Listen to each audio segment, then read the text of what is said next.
Hey folks, this is our 2016 bat review video. We don't want to make it 2 hours long, just a few minutes. I'll give you some highlights. If we'll make individual videos as well as, of course, we write a bunch of articles on Just Bat Reviews, reviewing the bats very much in depth. But here's a handful, and surprisingly not all, of our 2016 bats, at least in the baseball space. I'll just give you some real good highlights when it comes to, what it is you're looking for. I always tell people when they're looking for a bat, you really need to decide between a composite barrel or non-composite barrel. Do you want it hot out of the wrapper, or do you want to be able to work it in for a little bit? If you want it hot out of the wrapper, then you need to go with an aluminum barrel. But you're going to sacrifice a couple of things if you go with an aluminum barrel. One is you tend to sacrifice a little bit of barrel size. You'll notice, like, here's an aluminum barrel, the Centerfire. Here's an aluminum barrel, the 716 from Louisville Slugger. The 516 is also an aluminum barrel. The Element from Rvz Bat over here is an aluminum barrel. This is the DeMarini Voodoo Raw is an aluminum barrel. What you sacrifice a little bit is barrel size. It's really hard to make an aluminum barrel just to the nature of how it's built. And what aluminum can do, and also create these gigantic barrels. Look at, for example, the Combat Maxim compared to the Voodoo Raw, and it's maybe hard to tell right there, but the Maxim is a composite barrel. You can make much bigger barrels, and by bigger I mean they get to the maximum size sooner. And so that's what you give up a little bit if you want hot out of the wrapper, but you also get a little bit of end load feel, a little more weight, because it's harder to make aluminum thinner or lighter than composite. And so if you're trying to decide on a bat in 2016, decide if you want an aluminum barrel or a composite barrel. If you want aluminum, you're going to spend a little bit less, but you're not going to get as much barrel, and you're going to get a heavier swing weight. If you want composite, you're going to spend a little bit more, and you get a bigger barrel, and you get, generally speaking, a lighter swing weight. So that's sort of it, and then you kind of get to decide on it. Is it a one-piece bat or a two-piece bat? There's tons of differences, right? So you have a CF8 right here.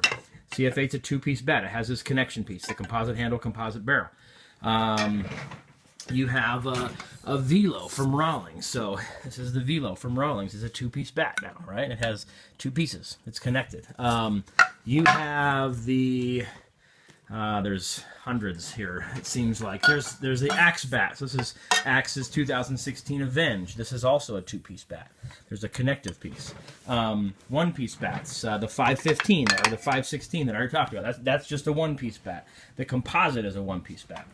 So that's what you kind of have to feel next, is do you want a two-piece or a one-piece bat?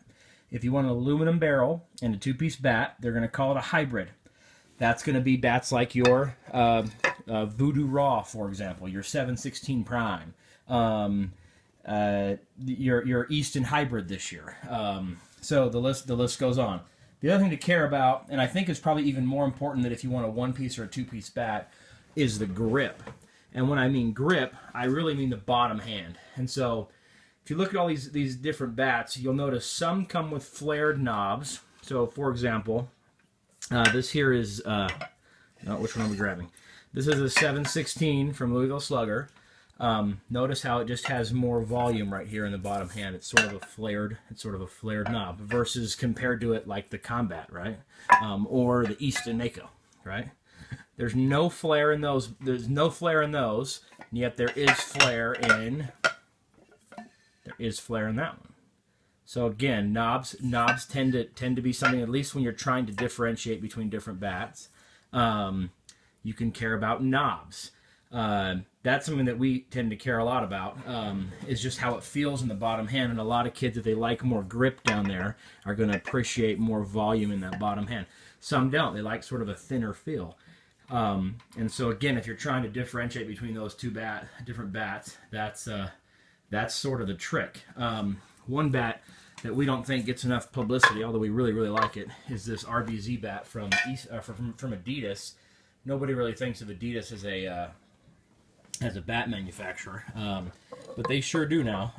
But this is the Rvz. It only comes in a BB core, unfortunately, but it's a great light swinging bat. I think it competes well with like a Mako or a CF8 or a 916 Prime from Slugger, or maybe even like a Trio from Rawlings. And speaking of the Trio from Rawlings, that's, that one's right there. Trio is a fun bat to look at. Multi-piece bat. Trio, it means 3 pieces. Of course, it actually has a composite end cap and some extended composite within the barrel, as well as a handpiece to make it sort of this 3-piece bat. But man, you got so many to choose from. Sometimes it's mind-numbing. In fact, not sometimes, almost all the time it's mind-numbing. You got these unique ones like Axe that have these Axe-type handles.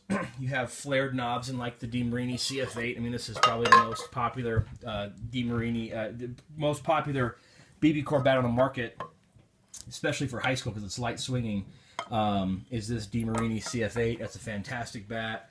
If you want to get into heavier swings, more like collegiate, somewhere up here is the Voodoo Raw. There's the BB core Voodoo Raw. That's a great bat. Again, this is a 2-piece hybrid bat, so it has an aluminum barrel. And when you have an aluminum barrel, it tends to swing a little bit heavier.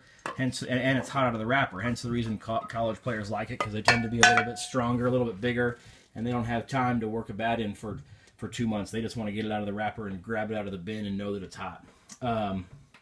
Man, what else we got in here? It seems to go on forever. But we talked about Rawlings, talked about Combat a little bit, we talked about Easton. We got Axe. Of course, we have DeMarini. We said Rip It. We talked about Anderson for a second. Dirty South. We haven't said anything about Dirty South. They're kind of a newer company out of Atlanta that's kind of fun. They make a single-piece composite bat. This year they have one called the Swag. Doesn't come in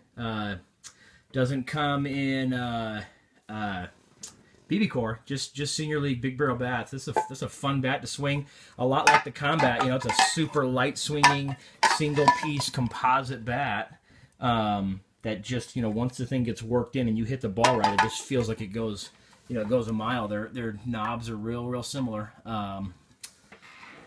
Yeah, who haven't we mentioned yet? Bunch of baseball bats out there for 2016. Again, you can check out the site to read individual reviews or watch videos here on our site if on YouTube if you subscribe. We try to put up a new video every week or so. But this is the 2016 baseball bat reviews only. You get back into 2015, and we got softball, and we got wood, and I mean, it's just gets a little crazy down here with all these different bats. But they're from, I didn't mention the Mizuno Nighthawk. So Mizuno has their new BB core bat. How can you miss this one with the grip? But this just comes in BB core. Also a hybrid bat. So we have a composite handle and aluminum barrel. But yeah, that's called the Nighthawk. So many bats on here, it's hard to get a good look of it. But that's called the Nighthawk hybrid. So that's a pretty fun bat to hit too. So anyways, lots out there. Lots of research for folks to do in the event that they're looking for a bat that's going to fit them in 2016.